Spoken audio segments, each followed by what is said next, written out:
Hi, my name is Wilson, and today I'm going to talk about four approaches to children.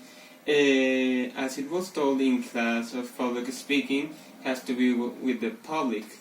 So I will do it with my family and see how it's going. So it is my mom. She is Andrea Rodriguez. She works as a secretary in a company. She's 40 years old. He is my little brother. He's 10 years old and he goes to school.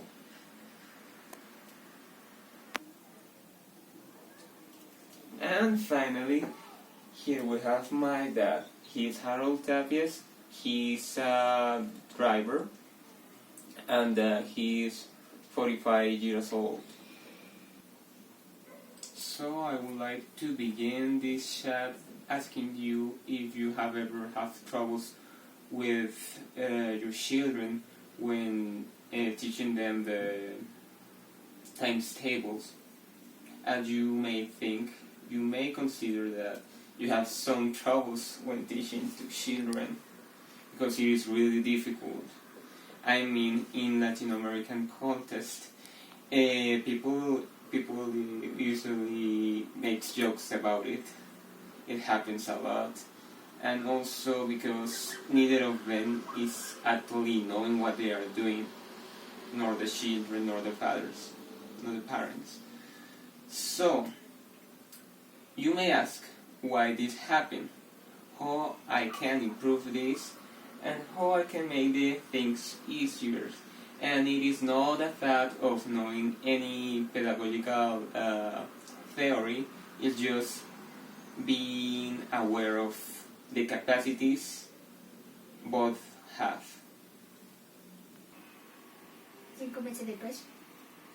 So, as my mother may witness when she was teaching me the times table, it is really difficult that the children have the same capacities, attitude, and action that an adult could have when he faces these kind of troubles. I would like to also emphasize in the way they were grown up. They were grown up like in a violent environment. They made grown up in a difficult environment. Poverty, inequality, lack of education, and this may not make easier the process. So today I'm going to share four advices that I could give to adults when facing those things. So the first one is that do not prejudge the children's actions. You may interpret that when a child is crying, a child is playing with something, it is really annoying to us. And it is really difficult when the children does not do what the children are supposed to do or what we ask for. So we may be aware of that he's a children, he's actually knowing the world, playing with his environment, his or her environment, and all that stuff that happens at a young age. Obviously, it is really important that the children understand what they are asked. I remember once when my mother asked me to bring her up something that was red colored. Hey, bring me that red one. And I couldn't because I didn't understand what she was actually asking me. The second one, you must understand children's needs. And it is difficult for what we think they really want to do or what they need for their future. There may be some parents that actually want their children to practice violin, piano, play sports, and make a lot of things they may feel tired of doing because it's not what they really like.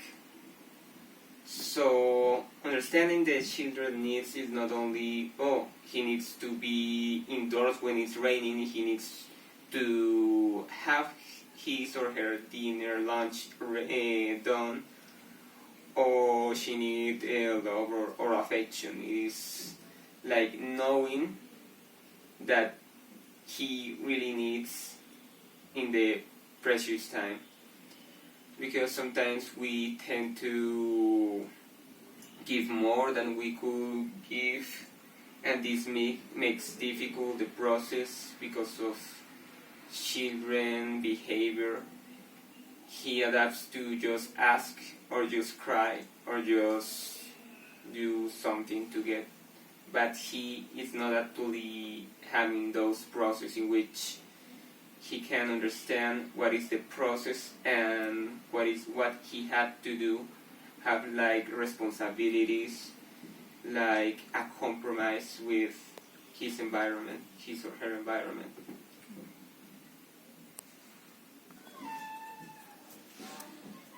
So I would like to make emphasis in the two last advices I'm going to give you today, just to keep in mind.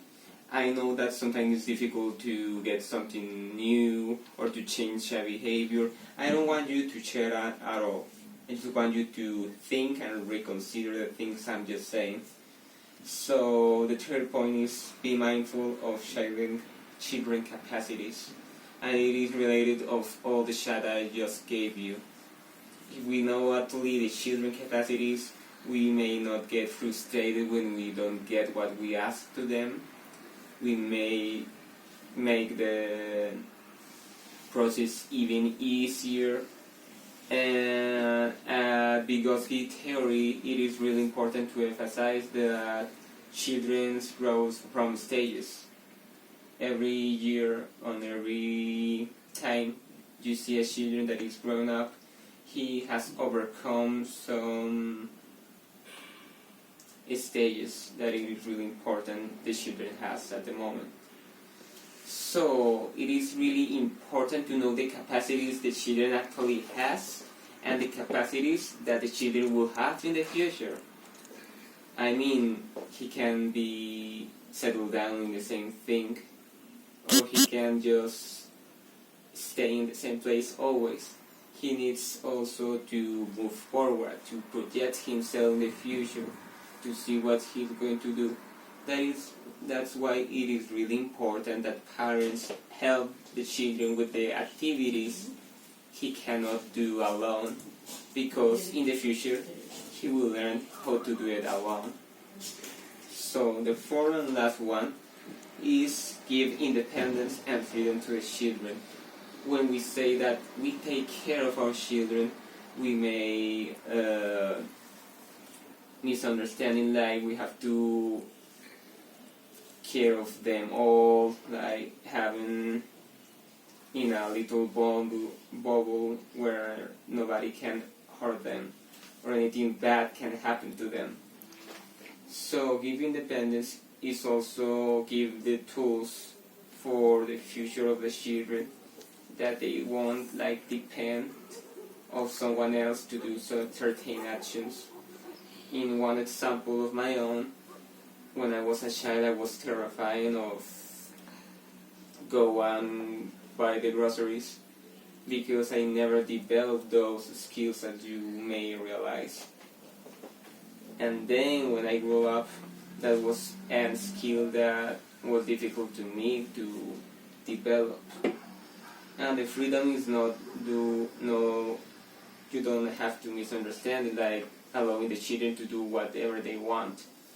Giving freedom is like actually, hey, you can cross this line, but I don't want to forbid you anything if it isn't bad to you.